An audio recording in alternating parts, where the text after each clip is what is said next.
Hello, everybody. Good evening. Good evening, good evening, good evening, good evening, good evening, good evening, good evening, good evening, good evening, good evening. How are we all doing tonight?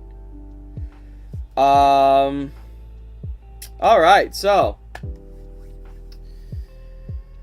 Let's go. Okay. So, here we go. Is it already over? No, we just started. We just started. Alright, so. How we all doing today? Alright, so. Context. So I was writing my book right now. Trying to get all that situated.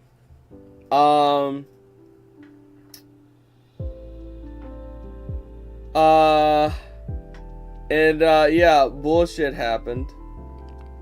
So here's what ended up happening. So, I was writing my book. Everything was fine. My computer decides to have a seizure out of nowhere. And to make matters even worse than what they already were, when I was when it did go through that whole little seizure, it ended up messing up my PC and making it restart, which doesn't usually happen at all when I'm working, but apparently it did. And yeah, so that BS happened, and now the file that I had that had all almost 100 pages of my story got just basically got corrupted. So now I've been whittled down all the way to like 30 something pages. That's nope, 23 pages. Has been whittled down all the way to 23 pages at this point. So yeah, I lost over 70 something pages of my work. And you would think that I'd be able to recover this, but yeah, no. It was damaged beyond all repair. I couldn't recover it. I couldn't get a new thing. I couldn't do any of that shit. So yeah, so now I'm back at page 20, all the way back to like page 23. However, I'm gonna see this as a moment of a moment where I could like at least make it better in this case. I liked what I had, but maybe it's the universe telling me that I could add more. Maybe it's the universe telling me to put a little more into it. So that's the reason why I'm just like, yeah, sure, you wanna know what? Fine. So yeah, I kind of, though it was after I was like slumped for the entire day. I didn't want to work. I didn't want to talk to nobody. It was just ugh. It was just ugh. So yeah, so that kind of happened. But you know, I can't give up. I gotta go back. I gotta keep writing. As easy as it would be to just throw my hands up and say, you know, fuck it, I'm not dealing with this. I'm done. Can't exactly do that. Can't exactly do that. I don't want to do that. But I also can't. You know what I mean? I don't want to do that. But I also can't do that. You know what I mean? I can't do either. I can't, and I don't want to. You know what I mean? So that, yeah. So that's the reason why we're back at it again. And I'm like, hey, why don't I just stream it? You know, chat with y'all, see how y'all are doing, all that whatnot. Give y'all a little bit of my unwavering attention and all that whatnot, you know, do all that sort of thing, because at least that way I'm chatting with you guys and you guys can enjoy your time. So what can I say? You know, it's a win. So yeah, and that's where we are today. Listen, you cross-ages, cheapskate. You are gay! When life gives you lemons, you kick it in the groin and take all the lemons. Then profit. Yeah, essentially. Thank you very much, Matt, for the $5 donation. It truly means a lot. Alright, so that's the reason why we're here tonight. That's the reason why we're working on this tonight. That's the reason why we're doing all that tonight. We're doing our thing and getting it all done. Doing our thing, living life, living like Larry, haze, squaze, blase. You know what? Nah. Alright. Too many lemons. I like carrots. Carrots are fine too. But other than that, I mean, today was a pretty good day. Alright, so here we are. Aromecia, the Magic Fangs of Deceit. Which, that's just a fill-in title as of this particular point in moment. Alright, so here we are. Let's do some writing. Because, yeah, I like to write. I donate, but my family doesn't have any money, so I'm gonna buy food for us. I don't care. You don't have. Donating isn't really a required thing. I've never seen donating as a required thing. You're perfectly fine. All right, so. All right, so where are we right now? I don't know if I had to change anything in the beginning, because whenever I write and I want to add something or fix something, I always do that later on. And in this case, I don't remember if I did completely. But, you know. But yeah, also, just letting y'all know, this book contains explicit language and adult themes suitable for ages 17 and up. So, none of y'all can really read this if you're under the age of 17, under the age of 18 plus. Just letting you all know that, because, yeah, I know of some situations where people will, you know, kind of fuck around and find out in that case. And it's just, no. Alright, so, you know, let's get to it. Alright, so, laughs in 20s. Well, yeah. Alright, so, here we are. We're about to get deep into it. So this is the first chapter. Our first chapter sees Dr. Murphy and Dr. Monroe, or Catherine Monroe.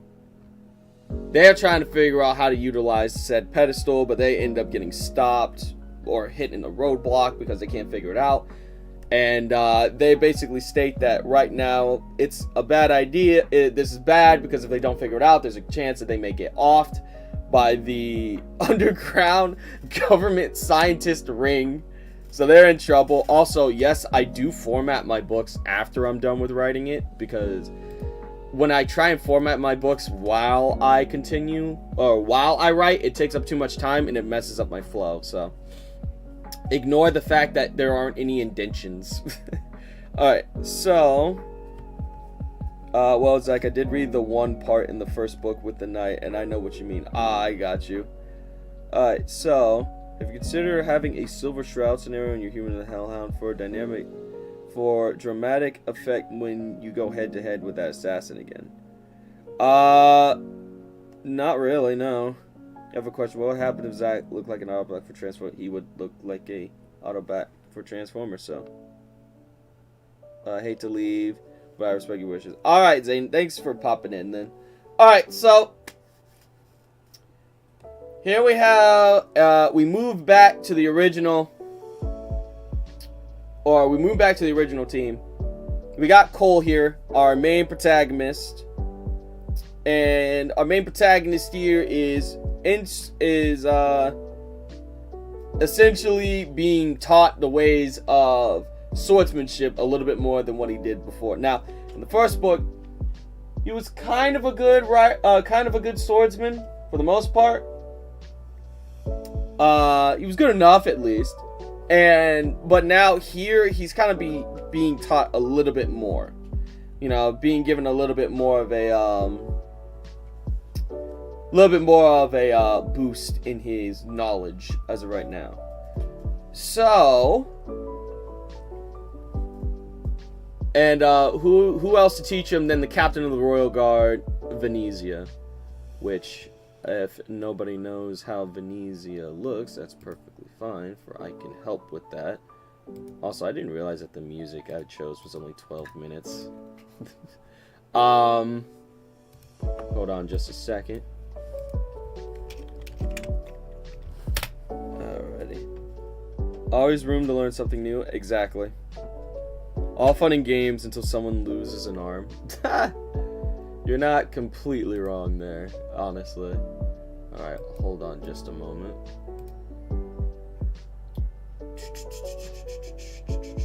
Gimme your... Okay, no. Just need to find... Oh, what am I doing? I can do this another way. Hold on. Let's go here. There it is. Alrighty. So...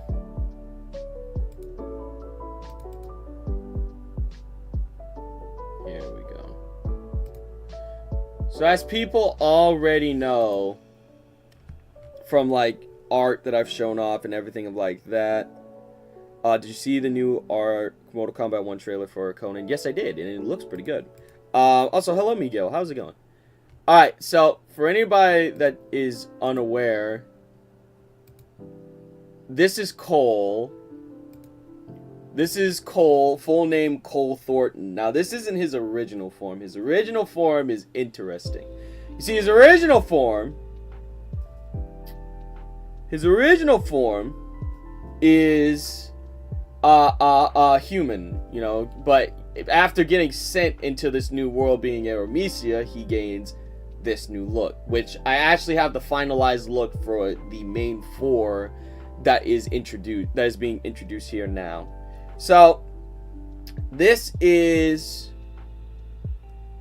our boy Cole. Now, as I was saying, Cole gets sent into the world after being grabbed and kidnapped by an underground government science ring and forced into an experiment against his will. Now, the problem with this is that he originally thought that after they figured out what was going on and after he did what was needed, he would end up getting sent home. Well, nope, these individuals were actually going to kill him in order to keep him from telling any secrets and telling anybody of anything that was going on.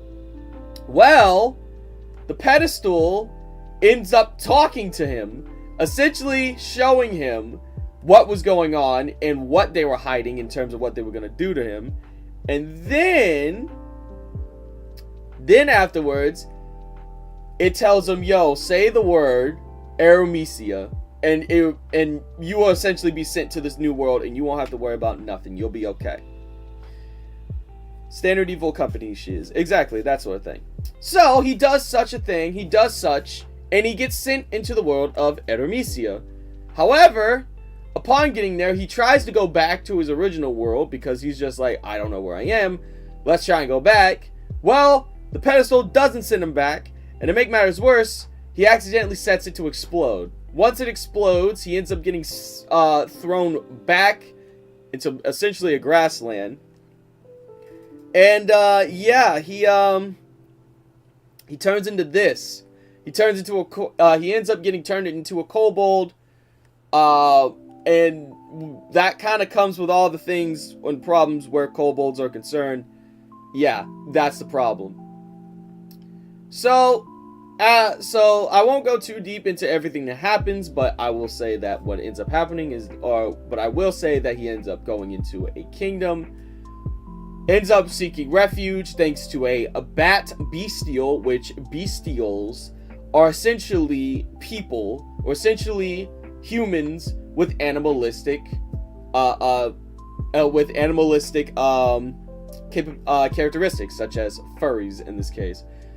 Now, the problem with this is that bestials and the communists or communists, which is essentially humans, it's Latin for common, so it's humans. The only issue with this is that humans and bestials, mixing between the two is kind of forbidden. Well, not really forbidden, it's really frowned upon. Nobody is going to try and kill you for doing that. Now, not in Galgantina, at least, the kingdom of Galgantina where Cole is. But the problem is that mixing of any of that type of blood is kind of bad and frowned upon. And, so essentially, it's like early 2000s with being white and black. Mixing those two together wasn't exactly too smile-inducing, you know what I mean? And that was a problem, which, I can actually attest to this because, yeah. Hi. Anyway, so he ends up running into a bestial who has a half-breed as an adopted daughter who is a little rabbit communis, which, yeah, 8-year-old kid with rabbit ears. Blah blah blah. She gets in danger. Cole ends up having to step up to save her. Basically ignoring a bunch of other key elements, and then he ends up getting helped out by another individual, which is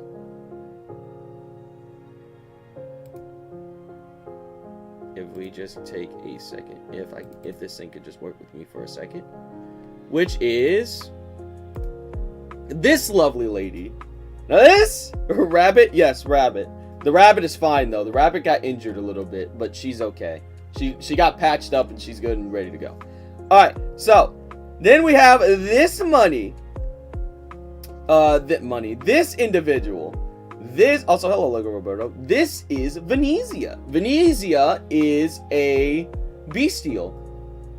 A bestial who is also captain of the Royal Guard and is really close friends with the Princess of Galgantina. The only problem is, who the hell is this? Listen, you cross-ages cheapskate, you are gay! SLID has tipped $3. I don't know who you are. I don't know who you are at all. But thank you. Wait. Oh, is it Nick? I think it's Nick.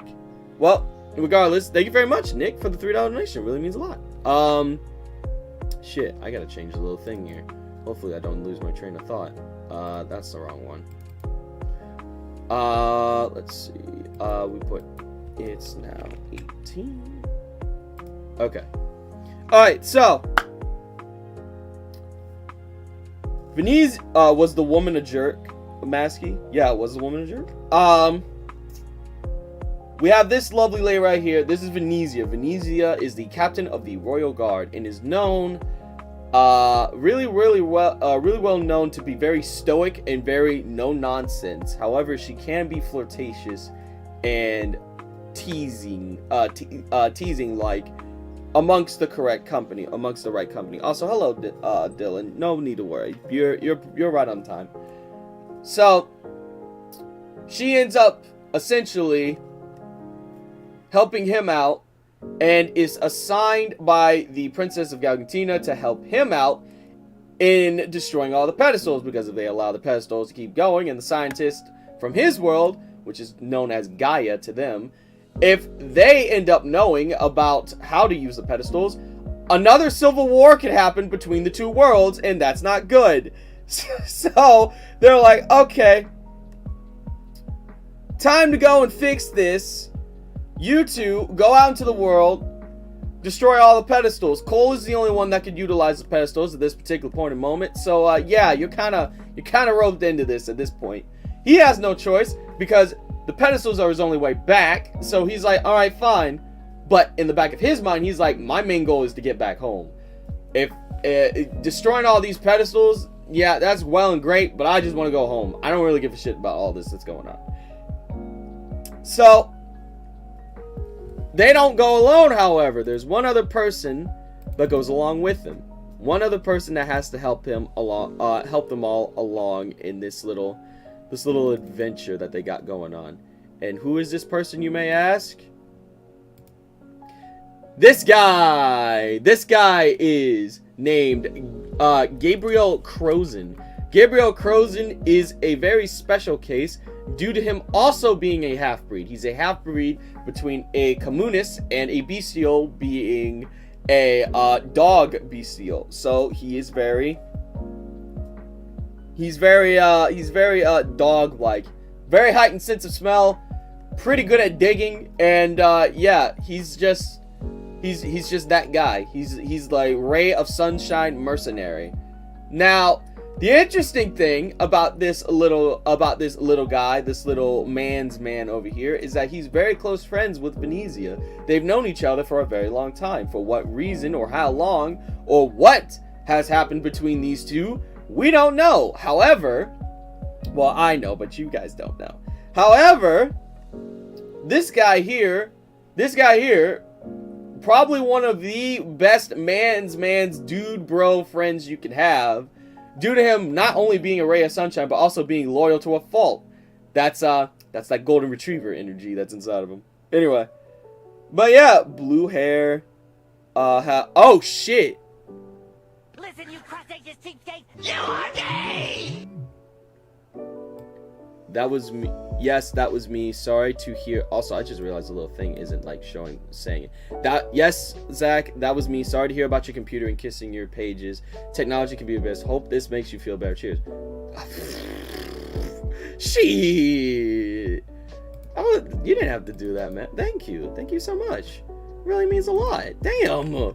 Damn. Thank you. Damn. Wow. You guys are now 1/10 of the way to the goal. Well, y'all may be able to make it. Damn. I just walked in and I hear you are gay, Lamal. Hello, Gabriel. How you doing, my guy? Hey, it's Gabriel Crozen, the homie. Yes, that's the guy. Hello, Gabe. How you doing, my guy? Welcome. But yes, we have this guy here. And, yeah, best dude bro you could have in the team. Loyal to a fault. That's that golden retriever energy, as I said before.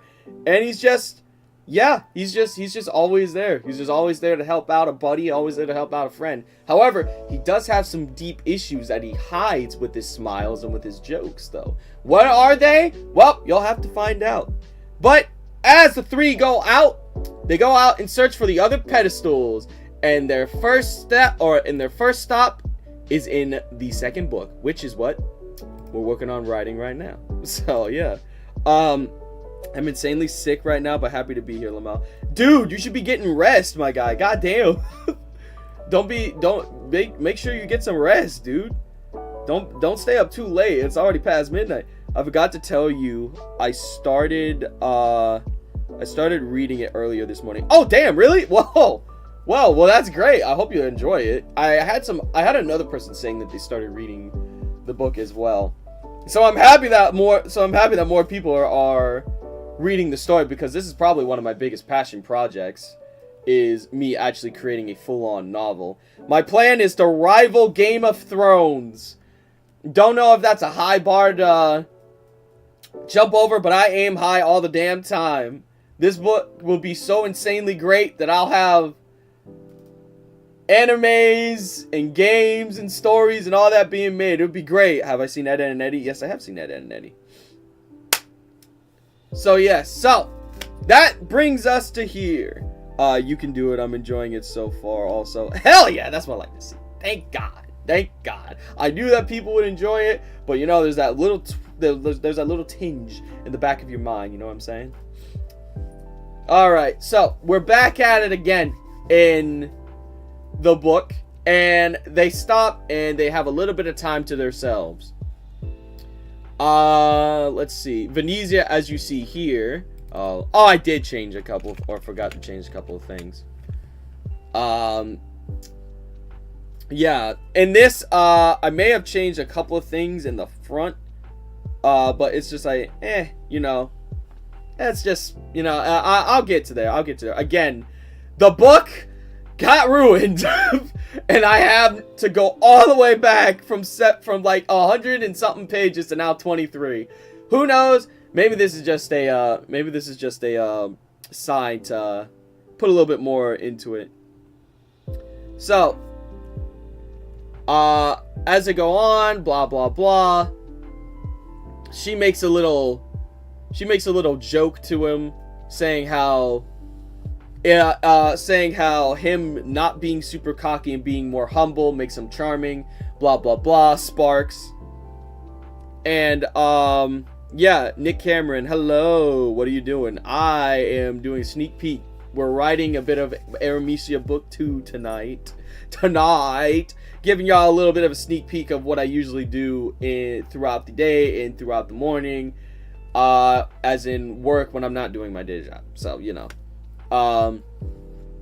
Colin's up, Colin the gang have dinner, blah blah blah. Excuse me. They talk a little bit about magic and how that works. They state that he probably won't be able to use it due to the fact that he's not there. Oh, good. I did add this originally. Alright, good. So I did add this. Thank God. Alright. Alright, then we get to chapter 2. It's actually been a while since my last name was mistaken as Cameron. Yeah, it's Kimona. I see that now. I'm about to mop, so don't come out, okay? Oh, it's gonna take it for a while, so I don't foresee myself coming out for a while. So no worries. Alright, so then comes chapter 2. Normal chapter 2. You wanna know what? You know what I think would be a cool idea? You know what I think would be a great idea? Hold up. I have a great idea.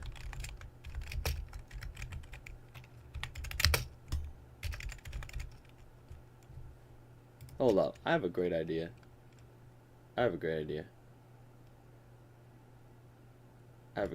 Hold on.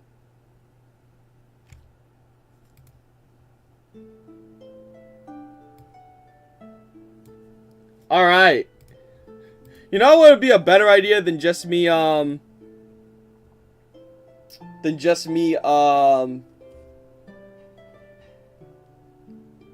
talking about it? How about I just read it? Audiobook time. Now, I haven't done an audiobook like this in a long time, or like a live reading ever in a long time. Hell, if this does well, maybe I'll freaking live read the original Human and the Hellhound, at least until where we got to. In terms of the series, so that it's not spoiling everybody. But yeah, got the Celtic music going on in the background, the medieval music. Alright. Okay, so let's get into it. Let's see, where are we going? Hold on, I have a better idea. The original Human and Hellhound? Yeah, the original one that I wrote a while ago. From years ago. Who knows, maybe if this goes well. Hold on. Let's see.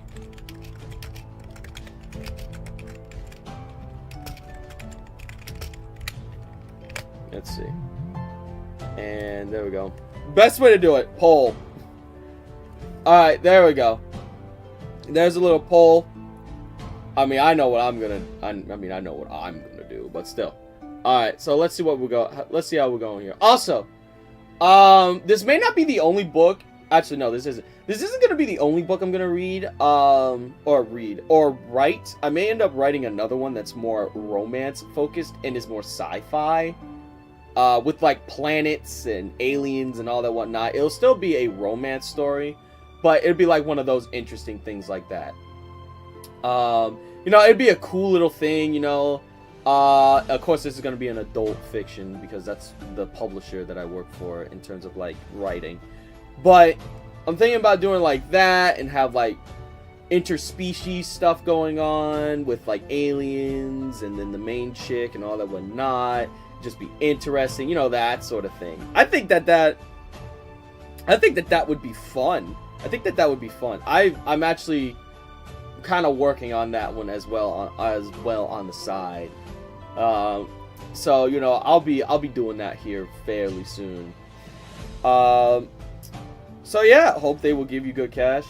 Well, I don't mean to brag, but you know, I'd say I'm pretty well to do thanks to all that. So you know, I don't really think I'll have too much of a problem, honestly. I don't really think I'll have too much of a problem. All right.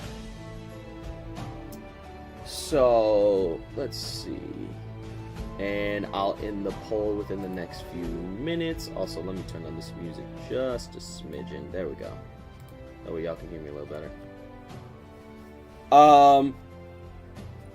Not to mention too, like, I usually have whatever book I put out, I usually have it at like 99 cents so that everybody can read it and it's easier. What do you think of the Switch 2, Zach? Oh, Switch 2? Yeah. I'm more fucking afraid about how the little switch things are magnetic, apparently, from what I hear. Because magnets and electronics don't exactly mix. So that's the only thing that I'm worried about. But, if they release that they're going to be doing a new Smash Brothers or a new Smash 4, I'll pick up a Switch 2. I hope I can get a Switch 2. I mean, I'll try and pick up a Switch 2, but as of right now, it's not exactly on my to-do list right now to get because, guys got bills to pay first. So, you know, that sort of thing. Alright, let's see. And damn, that's 100% reach after live reach after 2. Alright, damn. Alright, nice. Alright, so move this forward. Let me move this a little bit. I wish the music that I could use. Also, hello, DJ Clark. I wish I could use fucking what's that game called? Octopath Traveler. I wish I could use Octopath Traveler music because that's what I listen to whenever I write this book because it just fits really well. Here we go. There we go. Or what about this one? Perfect. Alright. Alright, let's go. Majority rule. Bro, there is only majority. Bro, there is only majority. That's crazy. So that's 4 stones I acquired. Oh, great. You have the you're getting the fucking infinity stones. Well, everyone take cover. Alright. I'm shocked nobody said no, because I'd be so mad. Alright, let's go. Do you play Helldivers before? I have Helldivers too. I played a little bit of it, but I have not, like, played it recently. I'll have to do that again as well. Alright. Chapter 2. Alright, that's the last of it, Cole huffed, wiping the sweat off his brow. After waking up and partaking in breakfast, packing up the tents was their next task. Fortunately, it wasn't too difficult to do, especially with there being 3 of them. Gabriel smirked as he slipped on the pack holding the supplies. You sure you don't need help carrying all that? Looks heavy as fuck, Gabriel shook his head. Nah, this is nothing. If anything, it's the perfect morning training, he assured. Cole rolled his eyes before grabbing one of the packs and slipping them on. The last thing he was going to do was let him take on the whole load. Let's see. Okay. Yeah, right. You'll slow us down if you take everything yourself. Just let me help. Gabriel's smirk grew. Aw, does the little kobold care about me? I knew you were one of the good ones, he taunted, his finger tapping at Cole's nose. If he wasn't still waking up from his slumber, he would have punched him. Let's see. This needs to be its own line, because of grammar. Venezia, who was watching from the side, scoffed. Yo, I saw that new Mario Kart 2. Yes, we are getting a new Mario Kart as well. Settle down, you two. Let's get a move on. We don't have long until we make it to our destination. Unfortunately, I don't know how to do a fucking, I do not know how to do a damn, African, let me keep turning this down a little bit more. I don't know how to do an African accent, so, because that's her, that's the voice she has. She has an African accent. That's what she's, that's her, like, canon voice. It's African. So, yeah. Just letting y'all know that. Just letting you all know. If y'all are curious on how Venezia sounds, African. Like, over there in, over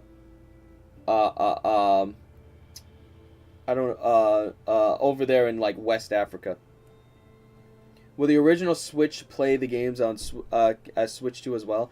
Nope. There's going to be Switch 2 exclusive games. That much has already been told. And there's only a select few Switch games that the Switch 2 is even going to be able to play. So yeah, just letting y'all know that. Alright. Like Ghana, West Africa. Yeah, Ghana. Yeah, around there. The two nodded and followed after her. The three ventured down the grasslands and down the path. Trees dotted the area, with flowers and fauna adding to the already colorful lands. In all of his years, Cole never saw anything that looked this saturated. Not a single thing looked dull or lifeless. The only thing that could compare was a possible painting, but nothing that was within the realms of reality. Even the air was crisper and cleaner than what he had experienced in his world. He smiled, his body growing more relaxed the further they walked. Venezia glanced back at him, her ear flickering in curiosity. "That's quite the joyous face you have. Are you that excited to see our first stop?" she asked, snapping him from his thoughts. Have you ever watched Flushed Away? Yes, I have seen Flushed Away. You could say that, sure. His smile soon turned into a questioning frown. "Speaking of which, you never told me where we were headed. You just said that all would be revealed in due time." Let's see. You just said that all would be revealed in due time, he questioned, mimicking her voice in a mocking tone. She raised an eyebrow before answering him. "Remember last night when we spoke about magic?" He nodded. "Yeah, you said it was something that had to be practiced and that it was slowly dying out, right?" "Yep, that's right. As we said last night, magic usage is getting harder and harder to get a handle on, which is why there's a little place not too far from here that aims to help with that problem," Gabriel explained. Cole tilted his head in confusion. "I'm not following. Are they some type of school?" "Precisely. Where we're headed is known as Scala Ed Magnus, the Institute of Magic," Venezia finished. He rubbed his chin. It made sense, especially with the name. Scala Ed Magnus, Scala Ed hold on. This is the reason why we're reading this together, because I also take this time to, to kind of look and make sure. Scala Ed Magus, the Institute of Magic. Scala Ed Magnus, to his knowledge, was Latin. It roughly translated to Stairway to Magic. Lucky that he took those Latin courses in high school, even if it did seem pointless at the time. Though it did confuse him as to why these people knew an earth language like Latin. It wasn't too important to ponder at the moment. So we're heading to a magic school? I'm guessing that one of the pedestals is being kept there, but why would they have one? I was under the impression that only big kingdoms like Galgantina had those, he questioned. Some are, yes. Others are scattered about in small cities, usually in places of great importance. For example, Scala Ed Magus has trained many of our soldiers in the art of spellcasting. In fact, they even trained me in Gabriel, she stated, a hint of nostalgia in her voice. Wait, really? Yep, they trained me with my wind magic. Once I got the hang of using it, I was able to hone it and get it to work alongside my swordsmanship, Gabriel chimed in, his hand patting the katana on his hip. To say Cole wasn't intrigued would be the most obvious lie in existence. Magic, spells, even sorcery was something that always was the stuff of fantasy. Many people desire to use this sort of power, but the most anyone has been able to tap into was telepathy, and even that was a stretch. Now he was in a world where telekinesis, aerokinesis, geokinesis, and so many more possible abilities all could exist. Was there a limit to these abilities? What could a person do with these powers? Can the spells go further than just controlling nature? It was all a mystery to him. However, this all posed a problem. If Venezia and Gabriel could use these powers, who's to say others couldn't? Bandits, crooks, and enemies all could have these abilities. Some could even have more dangerous powers. Magic, to his knowledge, wasn't something that was limited to just elemental abilities. They could be anything. even curses. The thought of that put him on edge, a scowl growing on his face. Another thing to be mindful about. Even if this world was a beautiful one, the dangers were much bigger than any he had on his planet. Shaking him from his thoughts, Venezia halted, her hand gripping her axe's handle. Cole and Gabriel both stopped with her. Oop, hold on. Pause.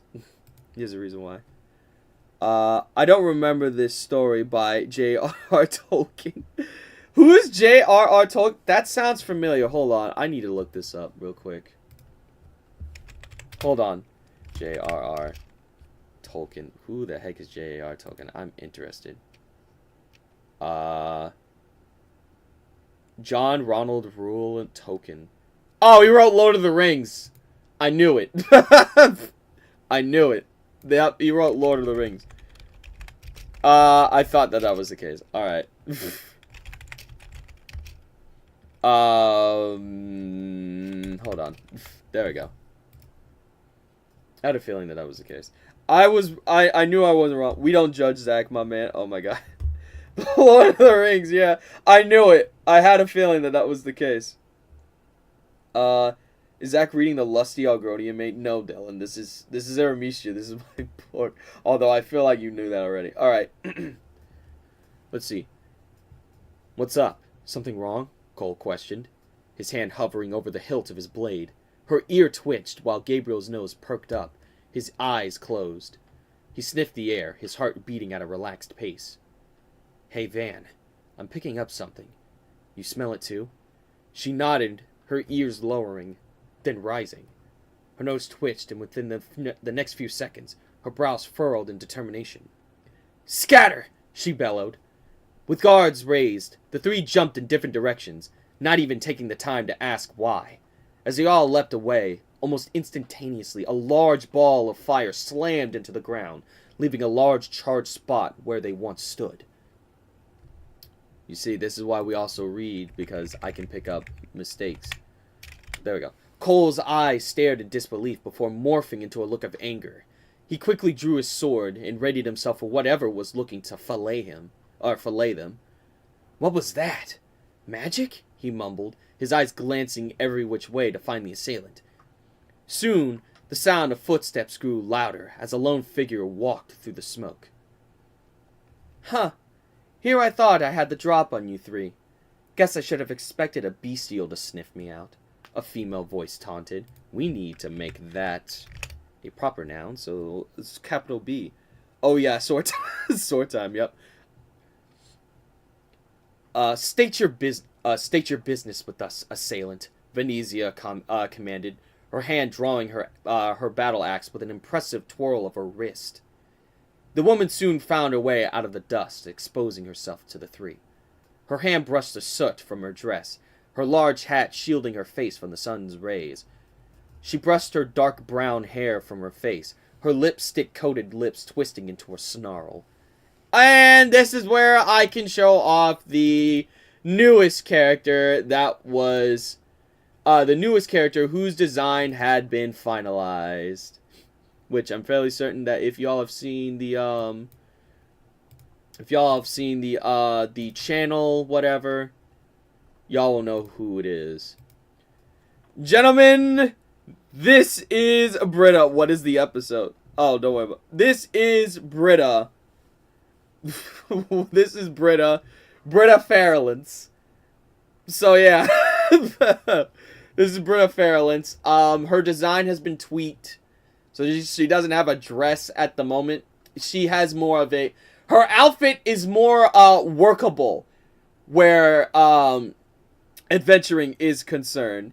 Is that a mace? Actually, that is a spear. That spear is actually... that is a spear and a magic wand put together. The crystal in the middle amplifies magic. So she could utilize it better. So yeah. This is Britta. So this is Britta Farrellance, the vulgar and spiteful mage. However, that is only if she is extremely pissed off. But here we have Britta Farrellance. So yeah, there we go. That's who this character is as of this particular point in moment. So bada bing, bada boom. I won't go too deep into her backstory or anything like that because that's what is in the second book. So you guys will have to find that out. It'd be cool if it was a magical mace. Well, she's a little too small to utilize a mace. Not gonna lie. But she can use it as a spear. She's really trained in utilizing a spear. Alright, so, here we go. Alright, back to the story, since you guys, now know how she looks. Alright. My name is of no importance to a group like yourself. Where you're headed, you'll soon be in sacred grounds. For that reason, I cannot allow you to go any further. Leave now, and I may let you go with your dignity intact, she demanded, her gloved hand pointing at the trio. Gabriel smirked as he drew his katana. Listen, lady, we don't want to fight you. Well, these two don't, at least, but we kinda have to be here. So, step aside and maybe we won't kill you. Cole frowned. We have reasons to be here, ordered by Her Majesty Princess Abigail. We're in search of the place known as Scala ad Magus. Yep, see? That is the reason why I always read to. The Institute of the Magic Arts. The woman's eyebrow raised, her arms crossed under her chest. The Princess of Galgantina. Do you expect me to believe that she sent a kobold in her stead? That's ridiculous, she scoffed with a look of dismissal. The crystal of the spear looks like the geometry dash from a distance. Yeah, kinda. It kinda does. What he speaks is the truth. If you will just let us explain, we could show you the... You will explain nothing, the woman shouted, interrupting Venezia. Kobolds are known to be sneaky little shits. If you honestly believe that I'm going to let one of those things enter these sacred lands, you are sorely mistaken. Rather rude, ain't she? Cole's face morphed into a look of annoyance. She couldn't be serious right now. Granted, he had no idea how actual kobolds were, but wasn't the fact that he was talking perfect English enough of a sign that he wasn't a normal kobold? The only thing he felt right now was extreme prejudice for how he looked. So, nothing he hadn't already dealt with in the past. Go figure. With a piercing scowl, Venezia raised her axe and pointed it at the witch. Impressive. This reminds me of my writing. Hey, nice. You will either move willingly, or we will cut you down, bitch. It's your choice. Her lips curled into a smirk as she snapped her fingers. With a large flash of light, a single spear appeared within her grasp. A large green stone was nestled in the middle of the blade. It let out an eerie glow. As if you could even touch me, beast. But if you think you can, then go ahead and try, she screeched as she pointed her staff at the trio. Alright, now I can actually play the song that reminds me of this character. I'm sure y'all that have actually played this game will know what the song is. And to my knowledge, it's perfectly fine playing this music. As long as there's like, you're not stealing the entire song. So, yep, booting it up.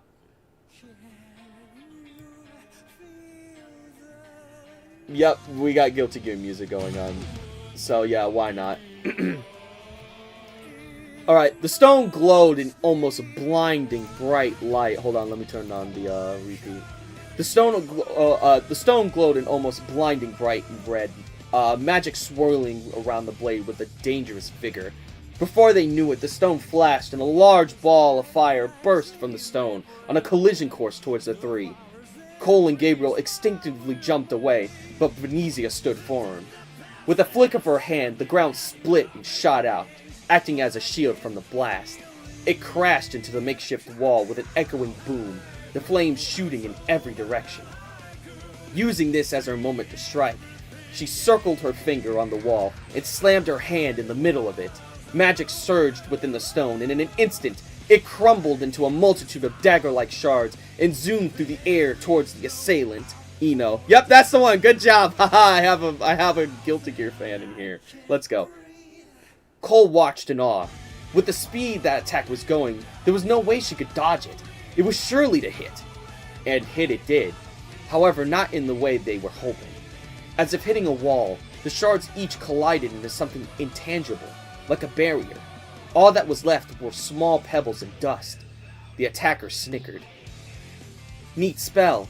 Too bad it's too weak. She flicked her wrist up, magic once again coursing through her hand. The ground began to rumble under Venezia, a red casting circle appearing beneath her feet. Whatever this spell was, it was looking to hit her from below. Before she could move, Cole threw himself at her and grabbed her arm, pulling her from the circle and down to the floor. Just in the nick of time, too. The crimson circle burst into a pillar of fire, reaching heights that could rival the trees within the forest.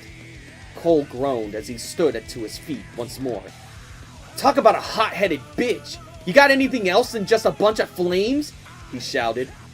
The witch would have spoken back, but she was quickly interrupted by the katana-wielding half-breed.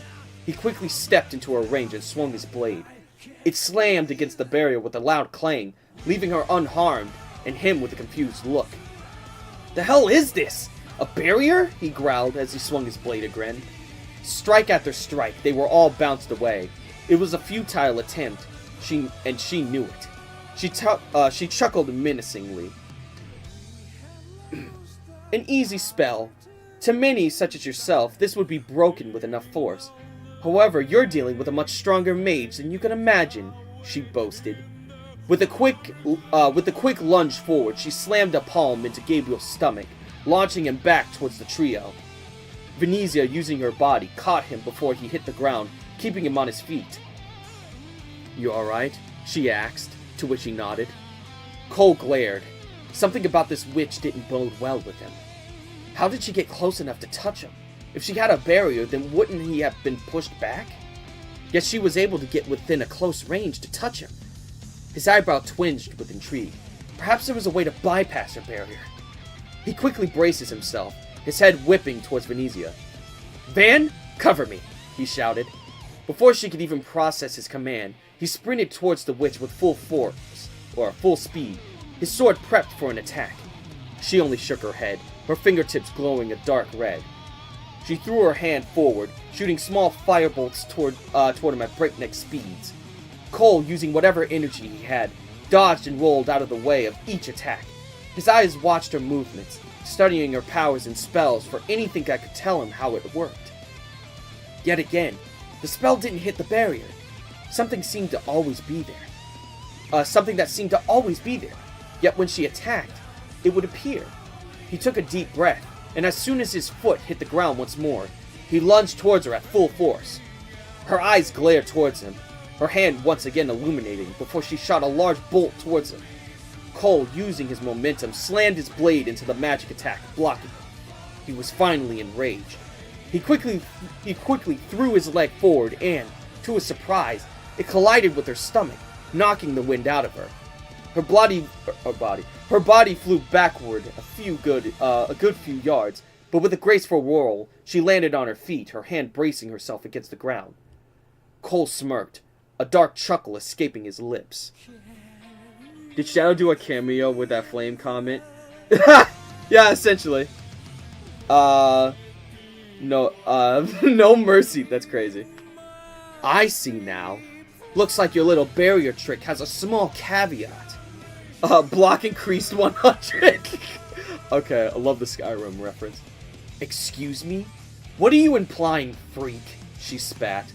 He rubbed his nose, his cockiness easily apparent by how toothy his grin was. What I'm implying is that this freak has figured out how to bypass that barrier of yours, dumbass. Her eyes widened with shock, before narrowing into a malicious glare. He figured it out. But how? He was just a dumb kobold, wasn't he? Those monsters were too stupid to do anything on their own. They always had to be in packs. Yet this one, by himself, not only threw an attack that hit her, but he also knew how to get past her defenses. She growled deeply, her hands growing a bright crimson. You think you know how to beat me? You don't know anything, you horned shit stain! She threw her hand forward again. This time, however, the firebolts she shot were actually a lot larger in number. Hundreds of them shot into the sky before they fell towards the kobold with little hesitation. Before Cole could move, his body was flung backwards by a large gust of wind. his body hitting Gabriel's chest. "Nice work, little guy. Didn't think you had it in ya," he cheered. "Don't call me that," Cole groaned. Taking this opportunity, Venezia slammed the end of her axe into the ground, creating a large dome of earth around them, shielding them from the bolt of fire.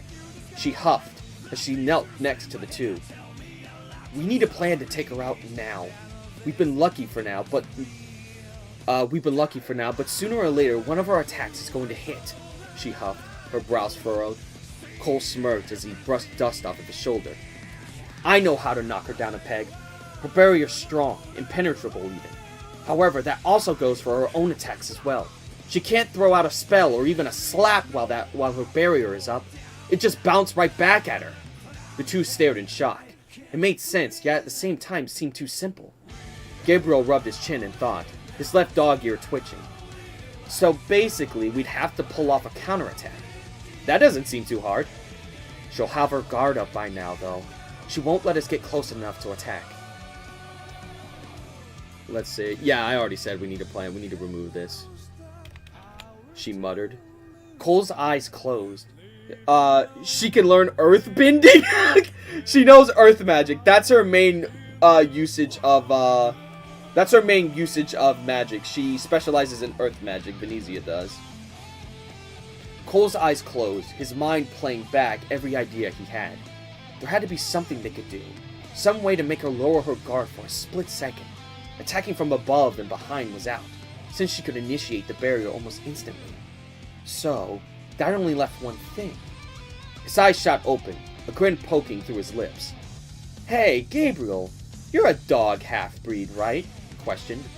Yeah, that's right." "Perfect." The witch panted silently, her eyes glaring daggers at the small dome before her. She growled, her hand gripping at her spear tightly, as she stepped closer to the makeshift shield. "You might as well come out, bastards! I could break that thing easily!" Silence was all she was answered with. What were they even doing in there? Were they plotting or planning an attack? She frowned, bracing for whatever may come. Soon, to her surprise, the dome would crumble before breaking apart completely. With a quick leap forward, Venezia and Cole charged at her, their weapons held firmly in their hands. "Follow my lead!" he called, to which she grunted in affirmation. In affirmative, I'm sorry. Cole quickly swung his blade down at the barrier, leaving an opening for the witch to thrust her spear at his chest. Venezia, acting as a line of defense, swung her axe against the spear's blade, knocking it up into the air and throwing her off her balance. She gasped, her eyes quickly picking up Cole's dash towards her, his sword trained for her side. Without a moment to lose, she leapt backward and threw her hand forward again, letting out a flurry of fire toward the two. However, they both quickly dodged to the side and followed after her. This time, Venezia threw her axe toward the witch's legs, slamming it against the barrier, whilst Cole attacked towards the left. You think just because there's two of you attacking that you'll still hit me? Get serious, she screeched as she leapt backwards once again, her spear lighting up with an emerald glow. She swiped at the air, her weapon throwing a sharp gust of air toward the two. Venezia held her axe up to block the attack, whilst Cole ran toward it and slid underneath it, before making a quick dash toward her. He swung his sword at her neck, only for her to hold her spear vertically, blocking his killing blow. She grunted in annoyance. How was he so quick? And the strength he was exuding was impossible for a kobold. Were they always this strong? Cole glared as he pushed her back further, her shoes digging into the ground to keep her balance. She panted, sweat slowly dripping down her forehead. This battle should have been simple, and yet she was being pushed back. Her mana was getting low, too. At this rate, the only thing she would be able to do was defend using her barrier spell. Excuse me. Man, I should have water for all the reading I was going to do. I didn't know I was going to do all this. See ya, Zach. I will now watch The Return of the King. No problem, man. Godbound. Alright, DJ Clark, thanks for coming by. He could see just how tired she was getting, and from the looks of it, she wouldn't have much more time left. He snickered as he stood to his feet, and to our surprise, he sheathed his sword without a word. Was he surrendering? But why? What do you think you're doing? Have you seen how futile it is to face me, monster? Cole shook his head. Nope. I just don't have to fight you anymore. After all, why fight someone who's already trapped? Her brows furrowed in confusion. Trapped? She didn't see any of them set a trap, not even a spell circle. Was he bluffing? Her thoughts would be put on pause as her ears caught the sound of crackling rubble. Her eyes looked down toward the ground. The earth beneath her was slowly splitting and breaking, as if something was burrowing to the surface. Her eyes widened. Was this a magic spell they were using? But she couldn't sense any spell casting. No, something was actually digging their way through. She dealing with a bat. In almost a split second, before she could even react, the floor burst, and the only thing she could see was a clenched fist barreling toward her chin. Her heart stopped and her pupil shrunk. This was his trap all along. She knew something was off with only Cole and Venezia attacking her. Gabriel was biding his time, tunneling from below to counter her, throwing her off guard. As soon as she realized that, it was too late. With a bone-chilling crash, Gabriel's fist cut through the air and collided with her chin. The sheer force of his attack and the momentum from his quick jump out of the ground was more than enough to throw her off her balance and into the air. Gabriel smirked, a sense of accomplishment flowing within him. Ha! Sneak attack, bitch! Her body flew back almost 4 yards before hitting the ground with an echoing thud, her body screaming in agony. She trembled, her hands gripping at the ground in an attempt to get up. However, before she could, Venezia's axe hovered over her face, almost inches away from slicing her. Be still, witch. You've lost this fight. Any more attempts from you, and my axe will split you in twine. And that's basically the end of the battle right there. And that's basically the end of the battle right there. So, bada bing, bada boom. I love writing fight scenes. They're fun. If you haven't noticed. Writing fight scenes is probably one of my favorite parts of the whole thing here. There we go. And yep, that ought to do it. He pulled a Naruto! Hey, someone got the reference. Let's go. This girl found out these guys are the main characters. Are the main characters. That is exactly what happened. That is exactly what happened, actually. She clenched her teeth, her heart pounding against her chest. She could easily tell that she wasn't lying nor bluffing. Her words held nothing but truth within them. Cole sighed in relief, his hands nestled in his pockets as he stepped closer to the two. Now that you're done trying to turn us into ash, maybe you'll finally listen. We need to get to Scala Ed Magus. A kobold like you has no business anywhere near our institution. Monsters are to be killed on sight, and you are no different, she spat, glaring at Cole. Gabriel scratched his cheek, looking a bit confused. Is that racist? That's gotta be racist. Huh, or maybe it's speciest. Venezia rolled her eyes, her axe still above the witch's head. This man may be a kobold, but I assure you he's not like the lot of them. He is a special case. By order of Her Majesty, Princess Abigail, we were tasked with protecting him. He is the key to our survival, she explained, her eyes still trained on the witch. She blinked, still unconvinced. Yet it did make some form of sense. After all, why else would they protect a creature such as him? She sighed. And how would I know that you're telling the truth? For all I know, you all could be lying to me. Venezia scowled. You're a mystic, yes? Then that means that you should have a communication spell. Ask your leader. She will know of our arrival, Venezia ordered. She was reluctant to do so, especially with an axe blade in her face. Still, it was either that or die, and she'd rather do the former than the latter. With a huff, she closed her eyes and whispered a name, her body glowing lighter than before. All she could hear was a light ringing before she spoke up. Sister Lindell, are you there? It took a few seconds, but soon she was acknowledged. Sister Britta? To what do I owe the pleasure of this greeting? I have 3 travelers stating that they are in need of entry to Scala ad Magus. Let's see. There we go. They said they were sent by Her Majesty, Princess Abigail of Galgantine, she explained, expecting Lindell to dismiss them. To her surprise, she heard nothing but a gasp before she answered once more. They're here already? I assumed they wouldn't be here till noon. No matter. Escort them into town and bring them to the High Priestess. They are being expected. Her eyes shot open, a look of surprise, shame, and fluster morphing into one stupefied look, or a stupefied expression. They were really telling the truth, and she blindly attacked them with little to no remorse. She cleared her throat before answering. Yes, I'm on it. We'll be there soon. With that, the link was severed. She groaned, pinching the bridge of her nose. It would appear that you were telling the truth, she muttered. Gabriel smirked, his arms crossed in front of him. Told ya we weren't lying, dummy. She done goof! She done goof! My god, this...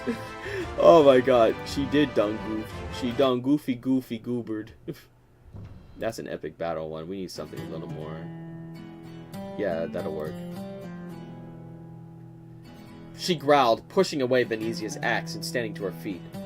She brushed her ebony dress, hoping to get the dirt stains off of it. At the very least, the dark colors hid any small blots of dirt. Shut it, mutt. I've been ordered to escort you to the Institute. If you'd all please follow me, she groaned out as she started walking deeper into the forest. The trio watched, a good level of hesitation growing between the 3. You sure following her is safe?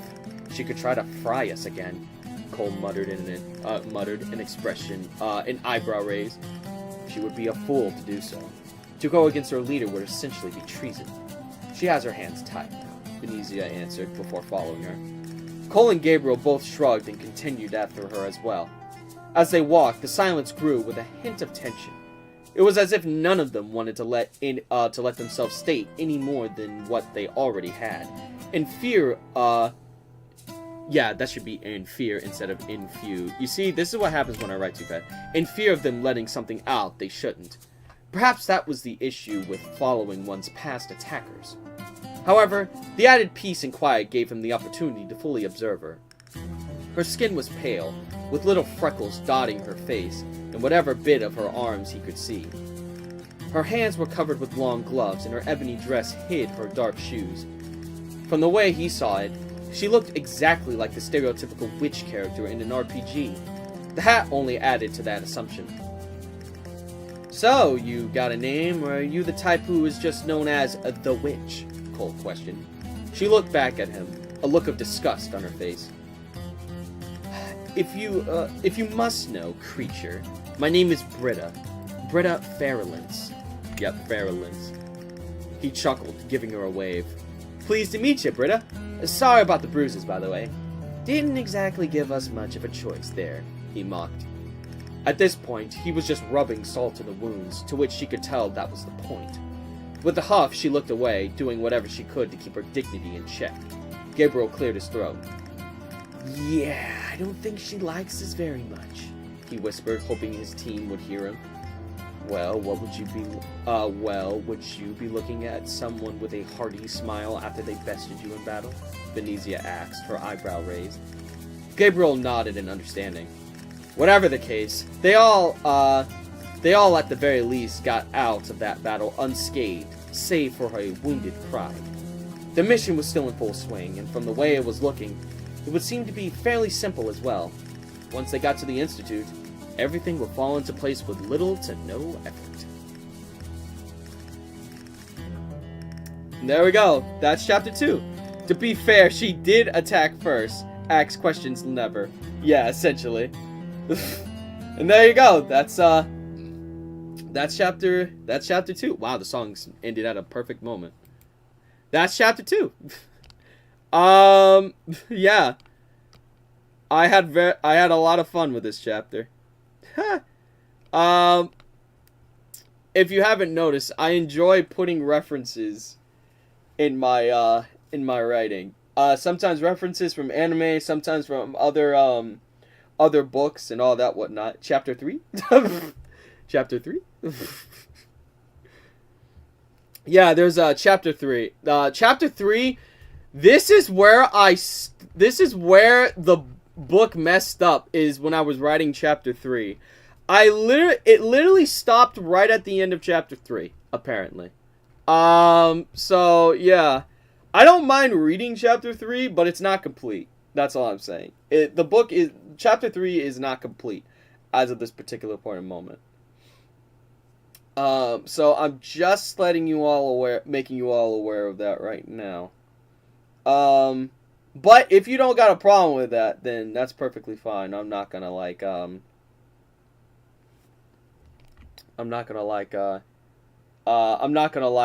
stop you. I mean, I gotta go through it anyway, so I don't mind reading it. So yeah, I'm just letting you all know.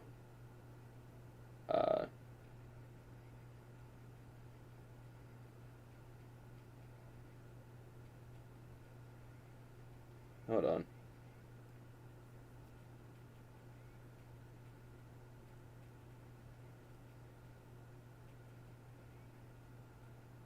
Hold on. There we go. Bam. Alright. Hey Zach, I love chapter 2 that you read. Yeah, it's nice. I'm glad that you guys liked it. I'm glad you enjoyed it. It was honestly really fun to do. I had a lot of fun, at least. Let's see.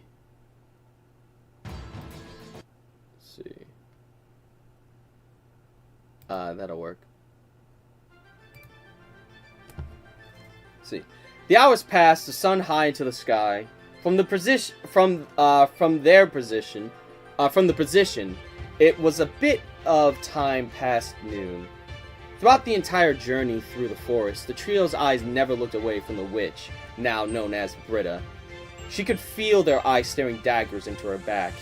Even if they weren't staring out of malice or murderous intent, it still made her severely uncomfortable. She adjusted her hat, hoping to block more of the sun from her face, whilst the three did their best to shield their eyes.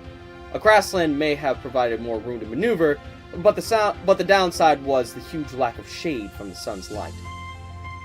"How much longer do we have now?" Gabriel questioned. "Not much further. The Institute is just up ahead," she answered, her gloved hand pointing out past the horizon. Cole's eyes narrowed in an attempt to try and locate their destination. As far as he could see, there was nothing but rolling hills and grasslands. As pretty as it looked, it was nowhere near what he was looking for. Rather than speaking on it, however, he chose to watch silently, his right hand placed on his blade. Within the next few moments, the four stopped in the middle of a large clearing. Cole's brows furrowed in confusion. "So am I missing something? Where's the Institute?" Britta scoffed, as she stepped past the kobold. "It's right in front of you," she answered, a hint of annoyance coating her words. Before he could call her blind, her spear glowed a bright light, whilst her hand drew a small, there should be circle there. While her hand drew a small circle in front of her. She flicked her finger up into the air, the light splitting the air in front of her. As it slowly dissipated, a transparent gate slowly creaked open. It was completely invisible, even ghost-like. His eyes grew in shock as the gate opened to completion, allowing them all access.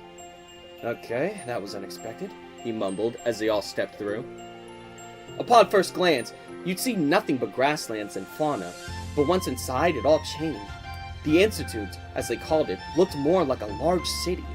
Shops, homes, and even small gardens littered the town, with many people living past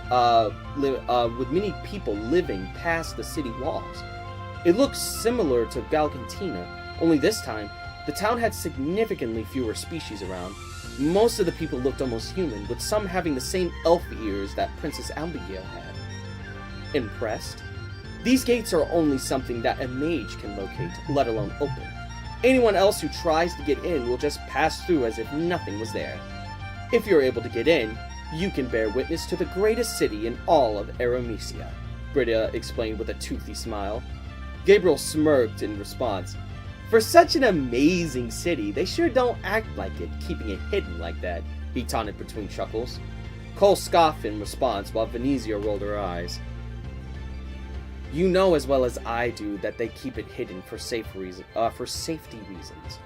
They have a huge deal of things that could go wrong if they allow just anyone access. Cole rubbed his chin and thought. When looking at it that way, she had a point. This institute was meant to be something special, something that could give what seemed to be limitless power to the people of the kingdom, possibly even the entire world itself. Granted, one had to have the genetics and ancestry to harness it, but that still made this town invaluable. Having it hidden would only benefit its safety. He shrugged, putting that thought to rest. At the very least, they made it. That was half the battle. All that was left was to find the pedestal. I wonder what Cole's sword is made out of. It's just made out of normal steel. Normal steel, nothing too crazy. I love how the half-breed pulled a Naruto in the fight. Oh my god, yeah, honestly, never be afraid to take ideas or to take inspiration from stuff. It's good, it's fun. However, that's not going to be the sword he's going to have forever. All will be revealed in due time. As the group surveyed the bustling city, the sound of footsteps grew closer as a lone woman made her way towards them all. Her face had a serious... Oh, hello. What are you reading? The book. The first one or second one? Second one. Oh. Yeah, they were interested, and this was already situated, so... Oh, okay. I thought it was like a writing stream. No. Oh, it's both. Okay. Well, hi, everyone. I'm in the background. Let's see, where was I? Her face held a serious yet non-threatening stare. Venezia raised an eyebrow. Wow, I seem to say raise an eyebrow a lot. I need to spice it up. Venezia huffed, her legs moving to the front of the team to meet the woman halfway. Within seconds, they stopped. You must be Venezia, captain of Princess Abigail's royal guard, yes? She questioned. Venezia only nodded, her cold gaze observing her every movement, even down to what she was wearing. She seemed to be dressed in a dark robe, one similar to that of a nun. Her skin was a tanned caramel, with rust-colored hair that came down to her mid-back. Upon Venezia's answer, she smiled, before giving them all a bow. Welcome to Scala ed Magnus, or Magus, the Institute of Magic. We were expecting you. Cole's brows raised in intrigue. She didn't seem as cutthroat as Britta did, that was for sure. No sign of hesitation in her voice either, even with her seeing him. Probably was due to her already being prepared for their arrival, thanks to the princess's letter. Venezia soon bowed as well, her fist pressed against her chest plate. Let's see. We humbly thank you for your greeting, madam. The two raised their heads, only to look down again at the staring kobold. She couldn't help but gasp. Even after being warned, a part of her still couldn't believe there was essentially a monster on their team, and a dressed one at that. So the letter was true, she mumbled, to which Cole heard clearly. With a clear of his throat and a quick roll of his eyes, he walked to her and extended a hand toward her. Yes, let's get this out of the way. My name's Cole Thornton, and yes, I am a kobold. At least I am right now. Pleasure to meet you, ma'am. Though hesitant at first, she took his hand and gave it a gentle shake. She couldn't help but shiver from his cool, scaly hand. Charmed, Sir Cole. You all can call me Lindell. I am the High Priestess's second in command at the Institute. Gabriel nodded, giving her a cheeky grin. Pleased to meet you, Relda. Relda. That was... I had changed her name before. And this was supposed to be a joke. Yeah, that's better. Yeah, yep, there we go. Pleased to meet you, Lindy. You can call me Gabriel. Unless you want to call me beloved tonight, he graded, with a hint of sensuality in his voice. Lindell only stared, taken aback by his blatant attempt to seduce her. Truth be told, it slightly worked, evident by her blushing cheeks. Before anyone could say anything, Britta swiftly swatted the back of his head with an audible slap. Show her some respect, you dumbass. Keep your uncouth comments to yourself, she screeched, her eyes holding a hot fury. Gabriel only chuckled and rubbed the struck spot on his head. Struck. That should be past tense. the struck spot on his head, while Venezia and Cole only stared with narrowed eyes. Lindell quickly recomposed herself with a silent sigh. "It's a pleasure to meet you all. Sister Britta and I will escort you to her grace. If you are looking for the pedestal, you'll need her guidance." Excuse me. With a silent gesture forward by Venezia, they started on their way, moving through citizens and walking down the main streets. To Cole's surprise, many of the citizens were all decorating. Streamers, banners, and even bits of confetti and decor. All graced the ground and buildings. It was obvious a celebration was being set up, but for what reason? It was more than likely that none of the usual Earth holidays were celebrated in this world, so nothing came to mind from his point of view. Regardless, it wasn't anything important right now. His eyes glanced at Britta. To his surprise, she looked more at ease rather than being on edge. Perhaps she was more peaceful within the city walls, or maybe it was because her higher up was around. For whatever reason, she seemed less uptight. He couldn't help but smirk. Not out of mock, but out of genuine happiness for her. If she was this relaxed, then that had to admit this town was in safe hands. A few minutes passed before they made it to the main institute. To Cole's surprise, it was more of a cathedral than a school. Large steeples towered, piercing the skies, with many different windows dressing the surface of the school's walls. One would mistake it for a castle holding a king and his family, but they would be wrong this time. He huffed, his hands resting on his hip. "Well, this high priestess definitely has a swanky home," he mumbled. Venezia only stared with piqued interest. "Swanky, Sir Cole?" He stared back at her, confused as to what she was asking. That's when it hit him. She, amongst others, had no idea what a lot of his world's swang meant. Hell, there's a chance they didn't even know what the term slang meant. The usual bullshit of worldly differences. It's a term from my world. It means luxurious or high quality," he explained. Venezia held her chin in intrigue, her tail swaying behind her. "Interesting. So your world has evolved your language then. You all have grown quite smarter in your time." Cole's lips curled into a knowing smirk and his head shook.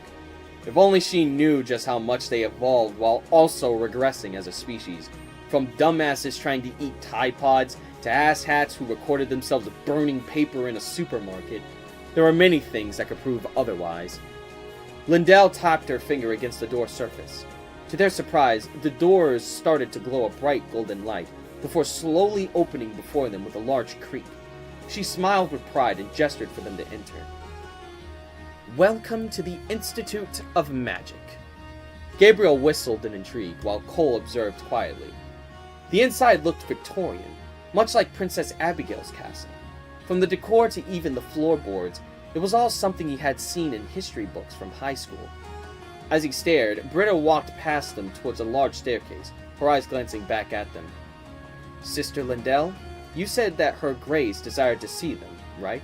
she questioned, to which Lindell nodded her head. "Indeed. This way, everyone. She should be in the headmaster's office." Without a word, the group made their way toward the staircase and began their ascent.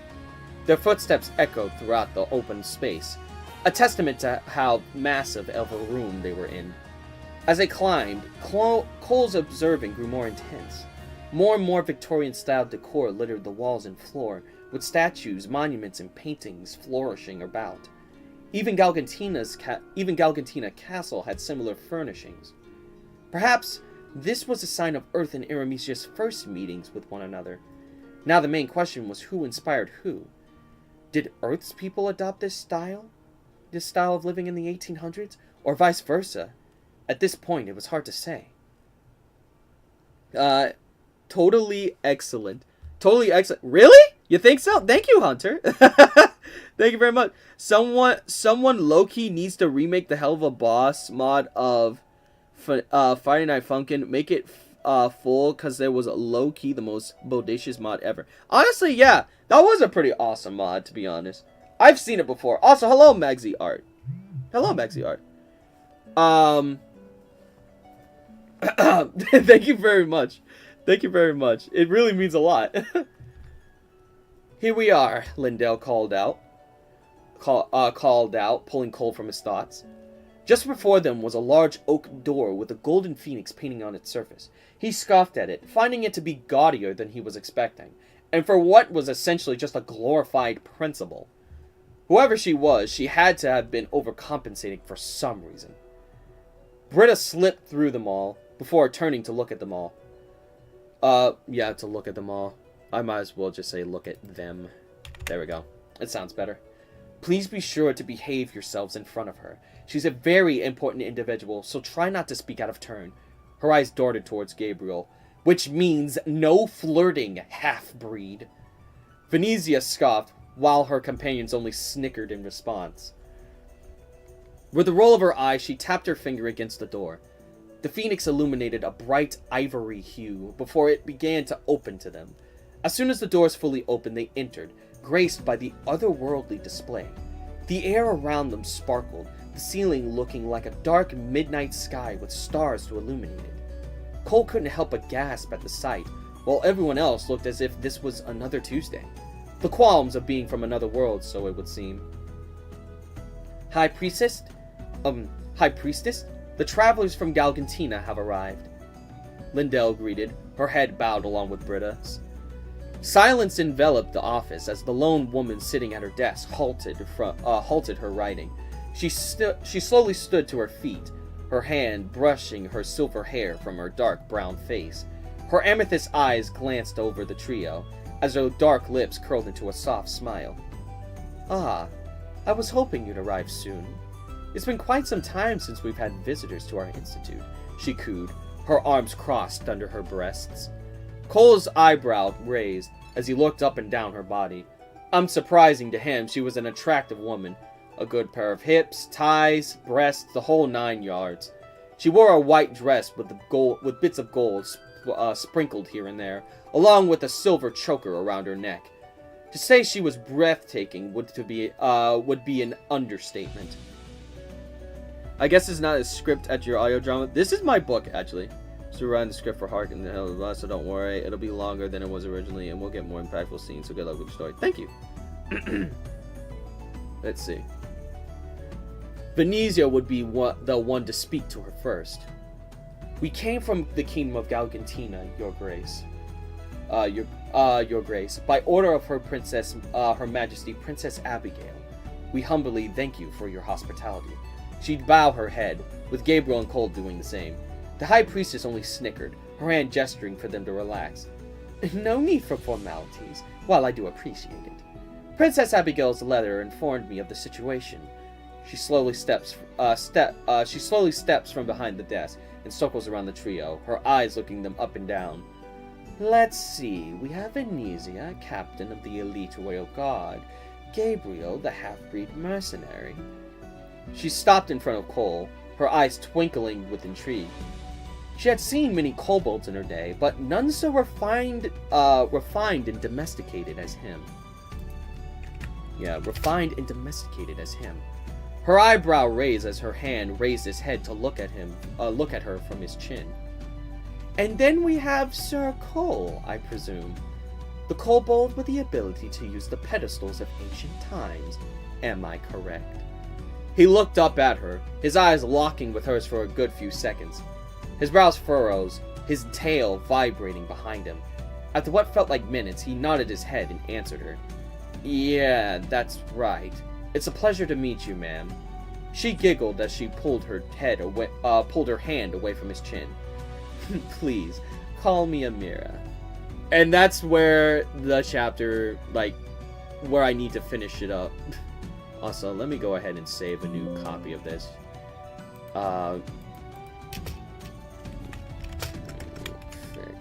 Yep, there we go. Let me go ahead and save a copy of this. There we go. At least it's not... Oh my god. Alright. And so, there we go. He be a gentleman kobold. Exactly. Well, I wouldn't say a gentleman. He is from Georgia after all. Anyway. But yeah. So that's what we have at this particular point and a moment. So that's book 2. or what I have a book to right now. Bro, it's totally chill for real. Good reader too. Keep up the good work and rock on, dude. Thank you very much, Hunter. But yeah, so this is essentially what we have as of right now. This is probably one of the most fun.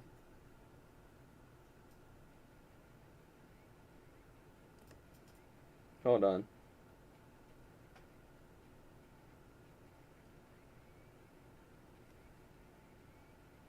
Hold on. Let's see.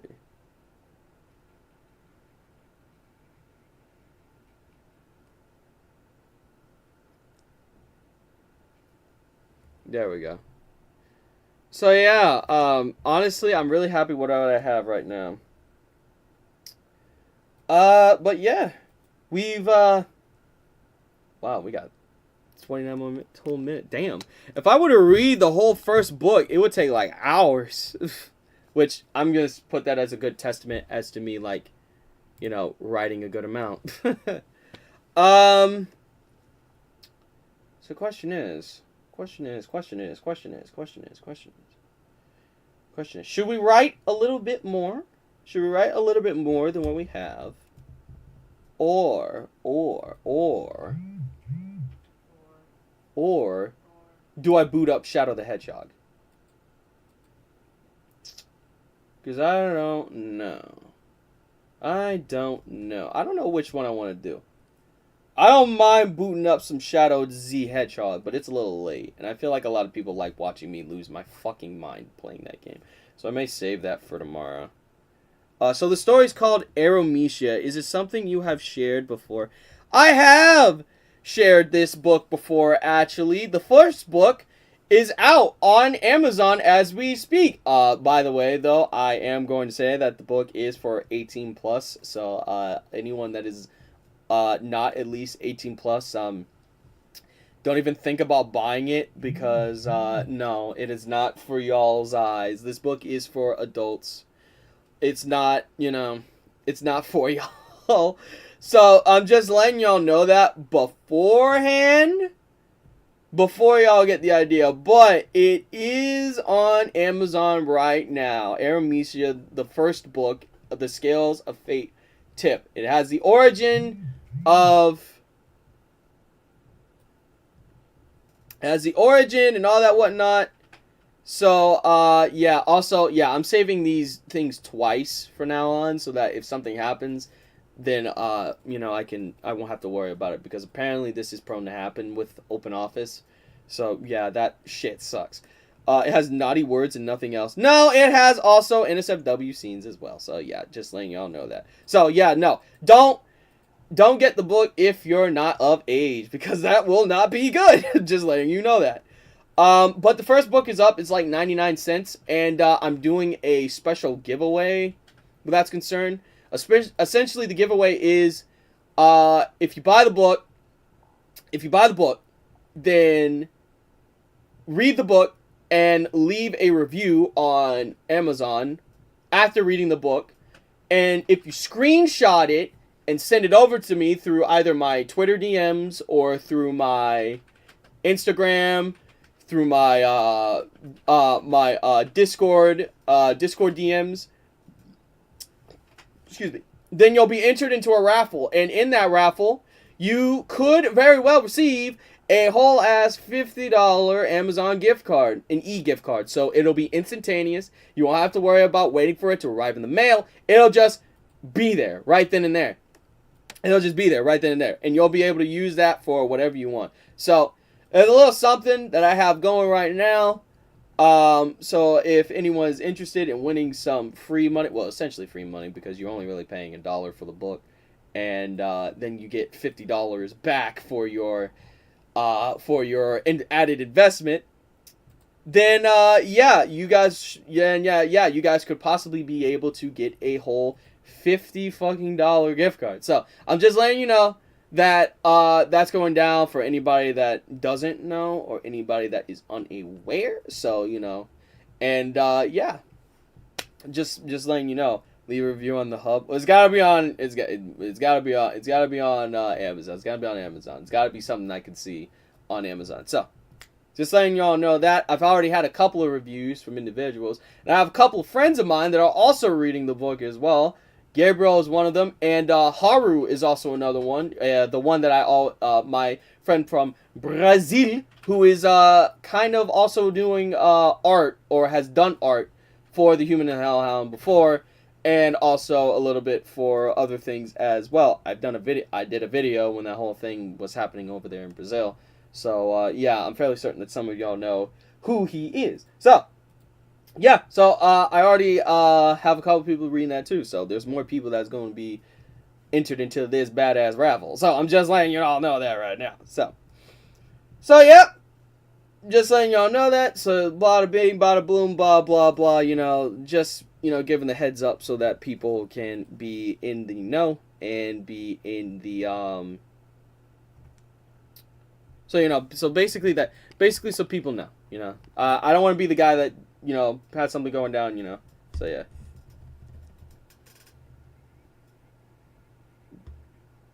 Hold on.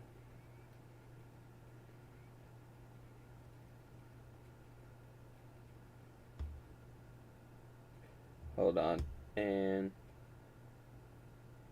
do this, do that.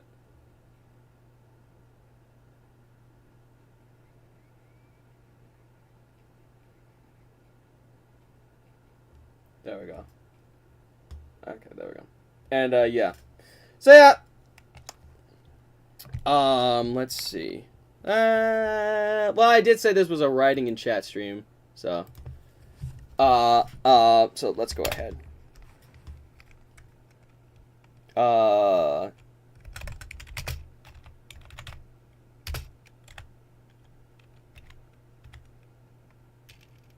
Let's see. Damn.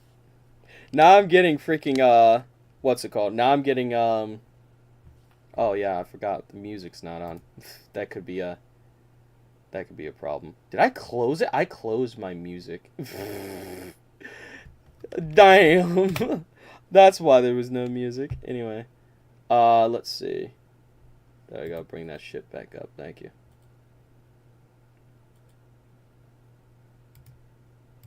This one. This one. Okay. No, hold on. Oh, subscriber! Thank you very much for subscribing. Rotus or Vontis Victor Daniel. That's one long name. An awesome name, but one long name. Let's see. Let's see.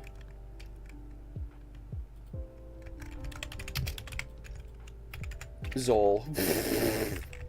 C and V are kind of closer, yeah.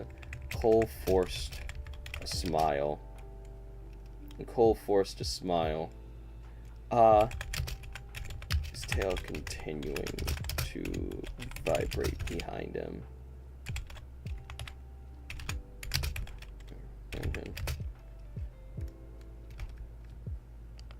Let's see. Yeah. His tail continued to vibrate behind him.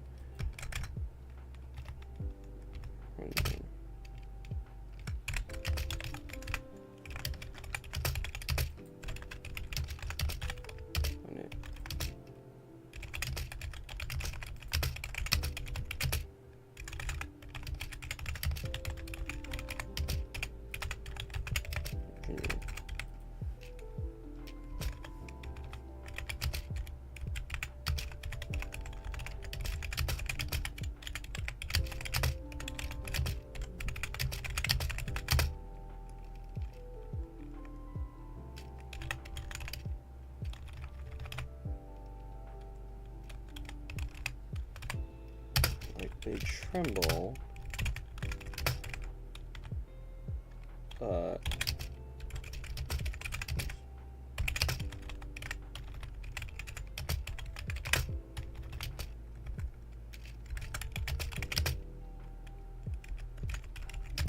She's scared of him.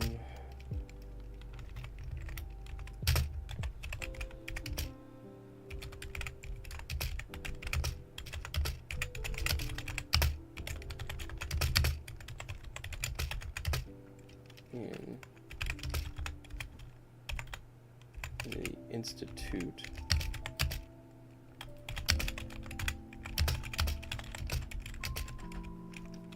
Far-fetched. Oh, far-fetched. The Pokemon. I just had a flashback. I just had a flashback there. Let's see. There we go. So it wouldn't be too far-fetched.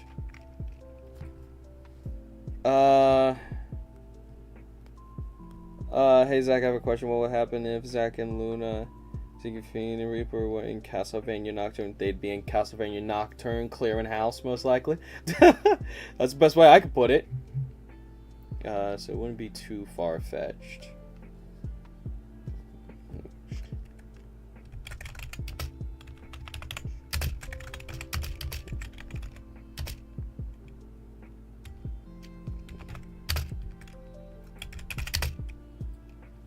Okay.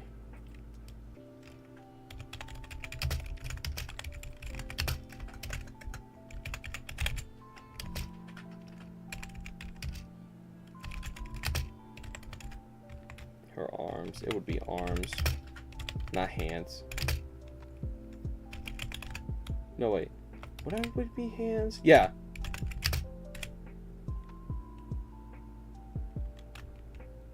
Yeah. Let's do clasped.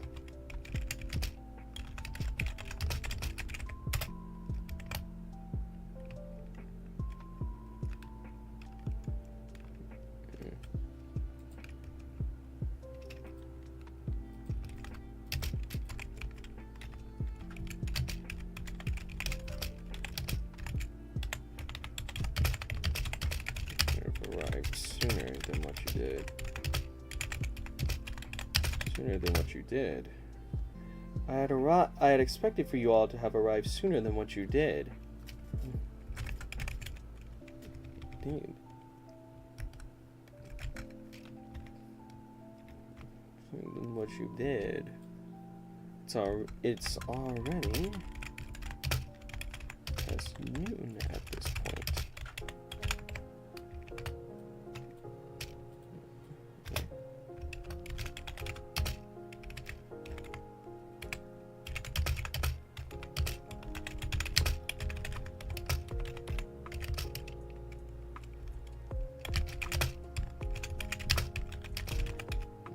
Jabbed his thumb towards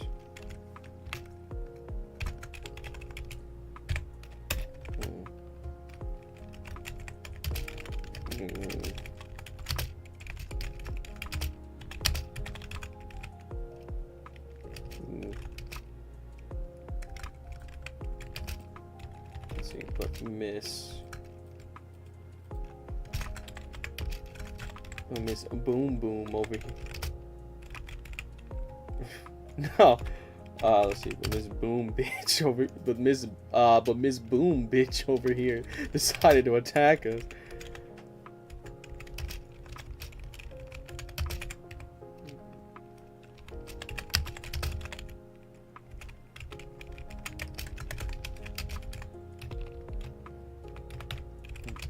By the way, we beat her ass. By the way, we beat her ass.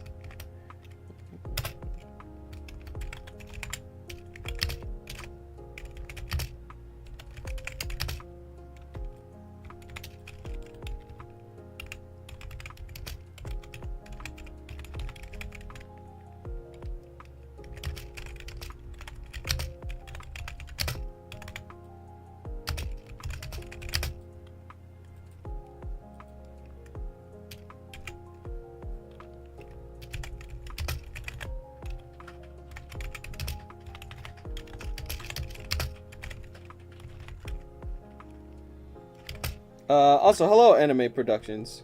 Hey, Zach, hear me out. What's up?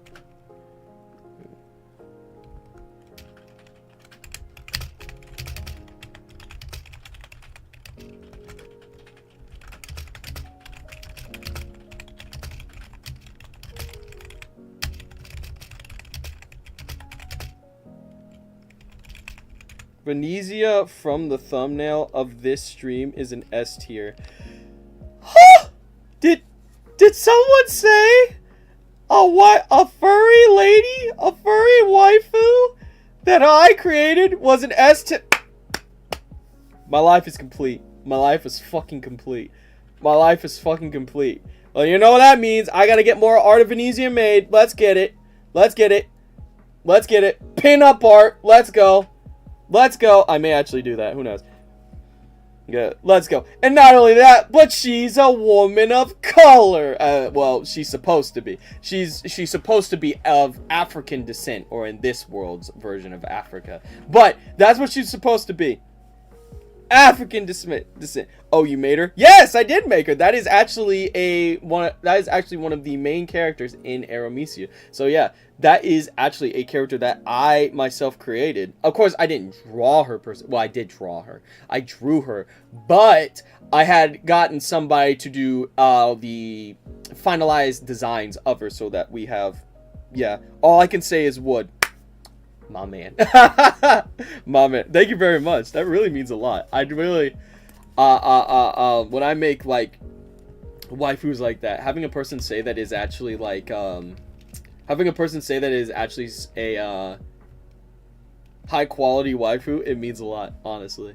It means a lot. It means a lot. Can't wait to see people make fan art of her in the near future, because I know that this character is going to be fucking huge. Many of the characters in Aromecia is going to be fucking huge.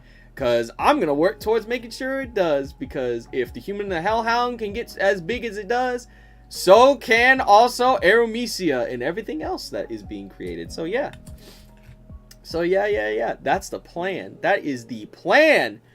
Because I've already stated this once. But I don't want to just do I don't want to just be known as the Helluva boss guy. I want to be known as the guy that can make amazing stories, period. I enjoy doing I will be the Hokage. Oh my god. I enjoy being known as the guy that made one of the biggest Helluva boss fanfics at the time, as well as one of the biggest Helluva boss audio dramas. Not the biggest, because I know Axel Gears is a thing, and Axel Gears has been doing it way longer than I have, and his stuff is amazing. But you know, stand shoulder to shoulder with Axel Gear. So it's really cool being known as that, but I also want to be known as the guy. I mostly want to be known as the guy that can create amazing stories, original stories, fan fiction stories, what if scenarios, and all that whatnot. That's what I want to be known as, and that's what I'm working towards every day when I get up and before I go to sleep. That's what I work towards every day, along with my day job, which of course you already know is editing. So yeah, that's what I do every day. I want to be known as the media man, the guy that makes amazing media for everyone to create and share. Zach, we chose to draw your character Zach Trevor having Lucifer and Charlie Morningstar's true form, including Red Horns, Black Demon Tail, as Lucifer shared his power with Zach. I wouldn't say that he did that, no. I wouldn't say he did that, no. But it would be a cool concept. What made you get the idea for the scene image in Chapter 7 of The Human and the Hellhound? That was actually something that I had gotten almost 2 years ago, before the chapter came up. That was something that I had in the back burner for a long time, just waiting to be used. And it just so happens that that was going to be used then and there. So yeah, that was something I had gotten a while ago. Never showed anybody, but that's what I ended up getting it. Point of view. Oh my god. Oh, the bath scene. That's what you mean. The bath scene. Yeah, that bath scene, man, that was, well, I mean, it was based off, and that scene specifically was based off the actual thing, so, you know, nothing new there.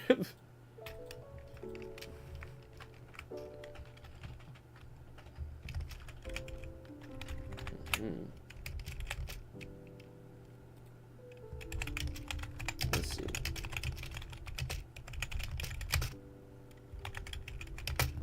I loved it. Thank you. And we're glad you did. Oh my god.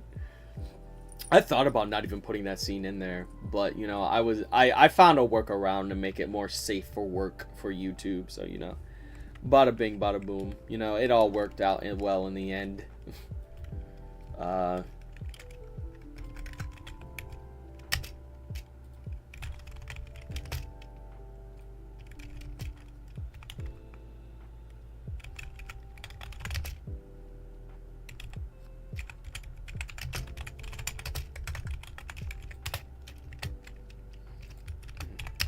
Let's see.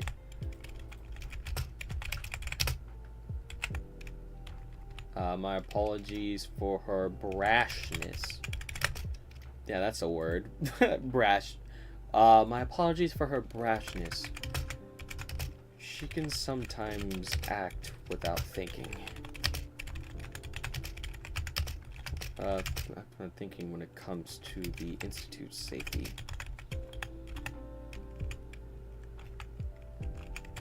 Safety. Did I have anything for dinner today? I don't think I had shit at all. Damn. I was surprised that Blitz was accepting of the relationship. You'd think he'd be out for blood, Lamau. Well, we don't know. Well, I don't want to say he's exactly okay with it. I don't want to say he's exactly okay with it. But, you know, he'll grow into it. You see, she can sometimes act without thinking when it comes to Institute safety.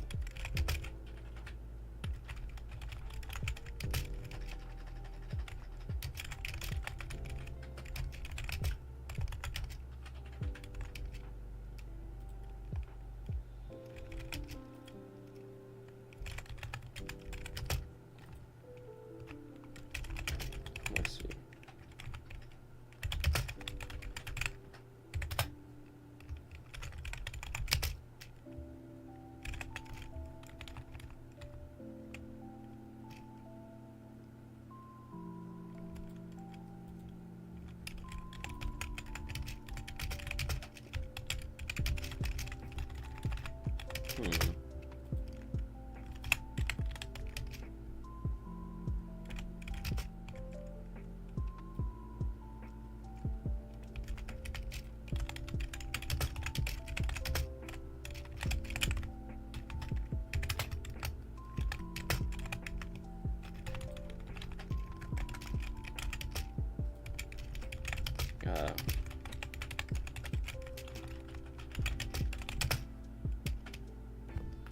Let's see. Hey Zach, your sister's package is finally on the way to my house after waiting several months. Can't wait to eventually send it to you both when the PO box eventually opens after the goal is hit. Well, only time will tell. Meanwhile, 85% of the Human and Hellhound fandom speculating when Zach and Luna do the hanky thing. Listen.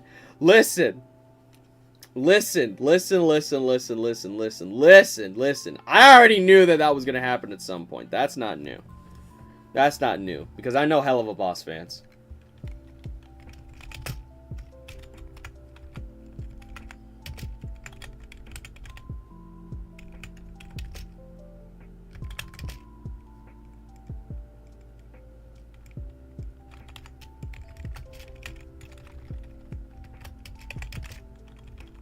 She muttered.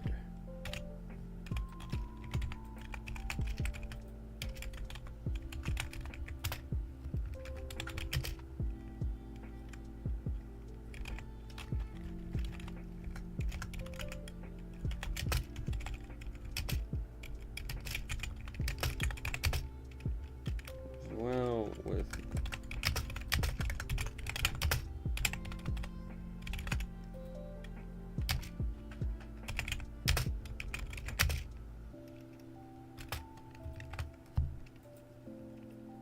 let's see. Hey Zach, have you ever watched Max Steel? I have seen it. I used to watch it as a kid. Not much nowadays, but I do remember watching a bit of it back in the day.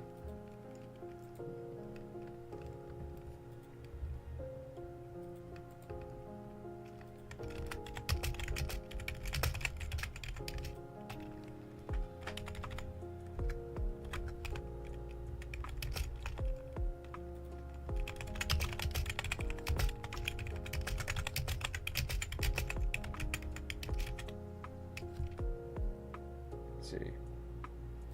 I have a hilarious April Fool's thing you could do. Oh, what's that? Reading Paw Patrol fanfiction. What the? Wow. Okay, that's funny. In the end of the Helluva Boss episode, Cinemas, would it have been the end of Zack and Via siblingship too? It would be strained, but I don't think it would be the end. No. No, not really.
Let's see. Fun fact, if you actually look hard enough, there is some decent fan fiction of Paw Patrol. I wouldn't be surprised if that's the case. As a Paw Patrol enjoyer myself, I would know. I see. I see. Interesting. Let's see.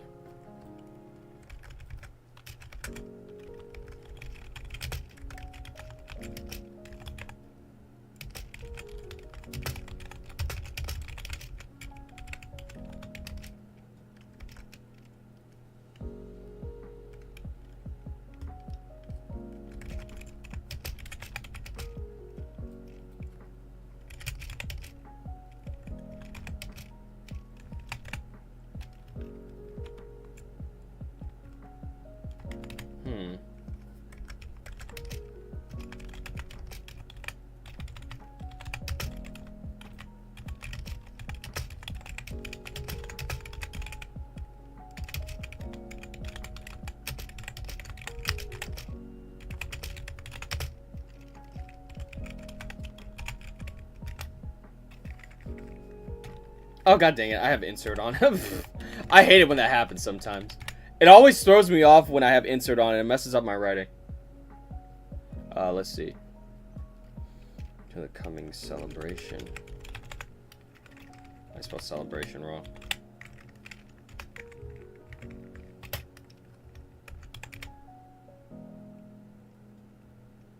Me slowly dying inside from these questions be like, ha!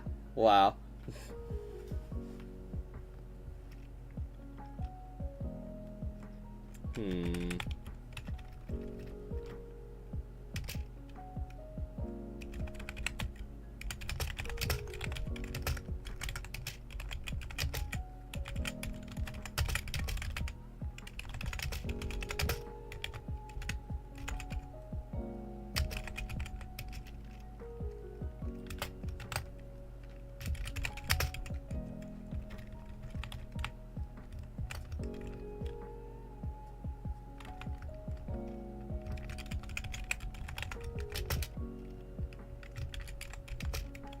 Hey Zach, would it be funny if you had long lost relatives in Human and Hound? It'd be interesting to say the least.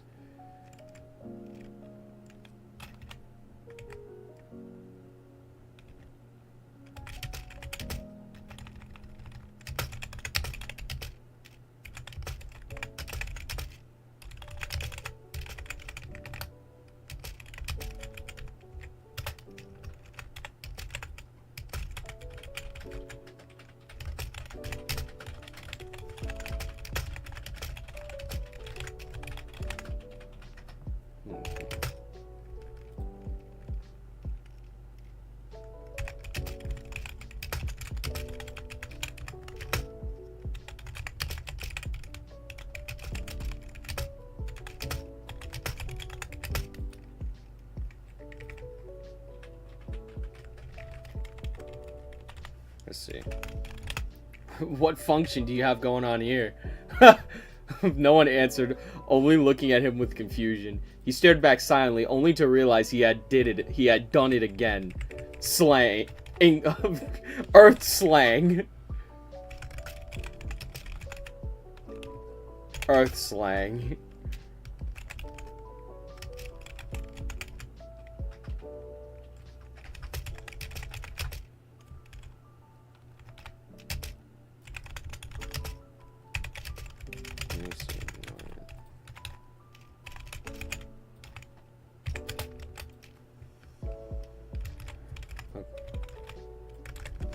Okay.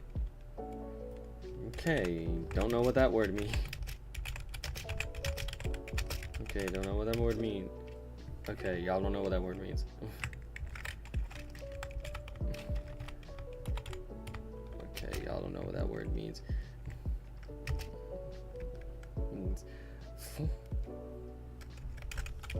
Celebration then. What is celebration then? What celebration do you have going on? What celebration is coming up? Let's see. Imagine Satan finding out about the ritual and he hurts Luna to the point where Zack thought he killed her, enraging him in his true demonic form, almost like a demonic Super Saiyan, but not as OP. I feel like that's been overdone. Like, I like having those moments where a character, like, has, like, a power-up situation.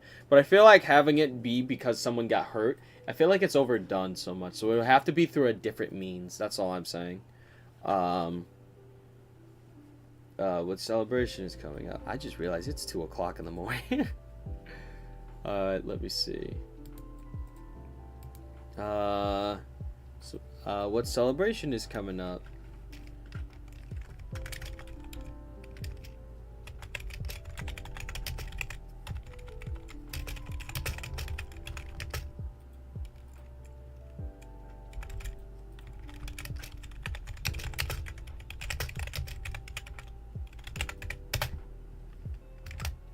Let's see. Sleep is for the weak. I love to say that, but yeah. Would Androphis see Zack as a problem or an opportunity? Maybe both. And that's why he wants to use him as an opportunity. Rather, instead, letting him become more of a problem. You know, that sort of thing. Damn, it is 2:02. I'm starting to get a little tired. Alright. So, alright guys. I think that's going to be it for today's stream. I thank you all for coming in and chatting with me while I work. And I'm glad that you guys enjoyed the story throughout. I'm glad that you guys enjoyed the story as this particular moment. And I thank you all for your donations. It really means a lot, always. So with that being stated, thank you all so much for coming down. Please be sure to go to our description below. Check out my friends, cast members, and our social links. Make them happy, make me happy. And then you guys get some amazing content as well. You already know about the phones. You already know about Discord server below. I shall see you all tomorrow on Friday. This time Rana is going to be with me. We're going to be playing a game. I don't know what we're going to stream on Friday. I'll have to see what she's feeling like. But we're going to play something fun. And you guys are going to be able to enjoy. So yeah. But yeah, with that being stated, thank you all so much for coming down. And please be sure to have a hell of a day. Bye-bye.